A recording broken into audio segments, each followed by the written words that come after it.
Today we're going to talk about how to remove the screw out of the cylinder, out of the ring cylinder.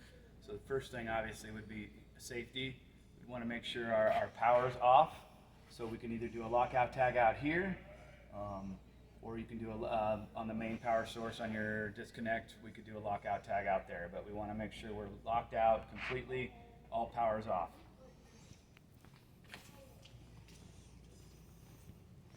The next step is want to go ahead and disconnect the power. So we'll open up this pecker head here.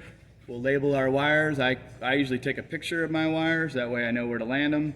But you'll have your 3 hots for the 3-phase, obviously, and then you'll have your thermal protection, and then you'll have a ground. So we'll want to remove all the grounds, thermal protection, and then your power.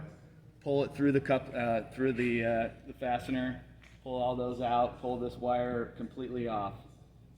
Or remove it out of the pecker head, and then we'll come around here. We'll undo this bolt here. Keep in mind for this video I've loosened a lot of this to kind of get you through the illustration. So we'll remove this. It's a short little bolt. We can do that now. Pretty easy. So now our wiring and our bracketry is completely loose.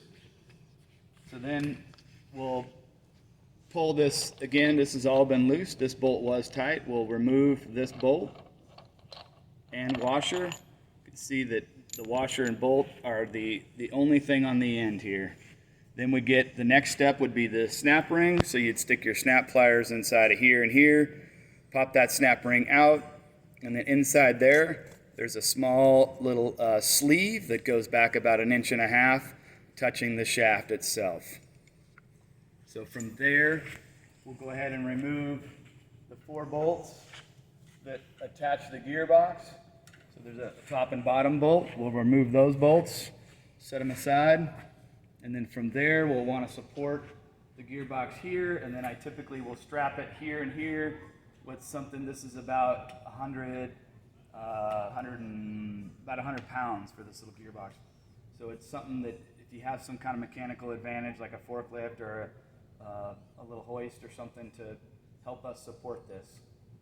So as we pull this off, there is a keyway. As you can see, there's a keyway that allows the gearbox to mate to the shaft. So as we pull that out, we grease all that from the manufacturer. That should slide out relatively easy. Sometimes we'll take a small screwdriver, we'll kind of get it broke, or a small pry bar, and we'll pry underneath here to kind of break that initial seal. From there, it should walk itself out with the support above to let it hang off of there. So that's got to travel maybe 5 or 6 inches to get off of the shaft. So from there, we'll go ahead and remove the 8 bolts, the 8 Allens that are attaching the ride plate for the gearbox on both sides. So we'll remove those, and then now we have the gearbox off, and all we have on the end here is the naked shaft. So once we have all that off and we've got the ride plate off, we'll put the bolt back into the shaft, and then we're able to cinch that bolt down, and then from there you'll be able to unscrew. It should be clockwise that the screw would kind of unscrew itself out, supporting it as you pull it out. So that would be your quickest and easiest way to get the screw out, is just kind of supporting that screw and walking it out with this bolt. We obviously don't want to put a pipe wrench on the shaft itself, so we use a bolt to kind of tighten down on there, and then the same socket that you use to remove it should allow you to back that screw out to get your your clog that may be in there out. So that's the quickest way to do this. And then same procedure back in.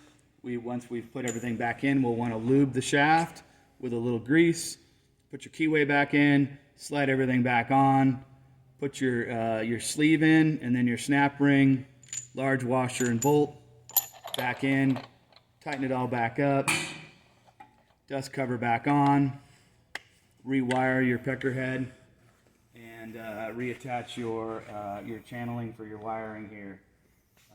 Obviously, you've landed your faceplate, your ride plate for the gearbox, and that's it. That's a pretty simple, I mean, maybe a half an hour, 45 minutes, half an hour to get it out.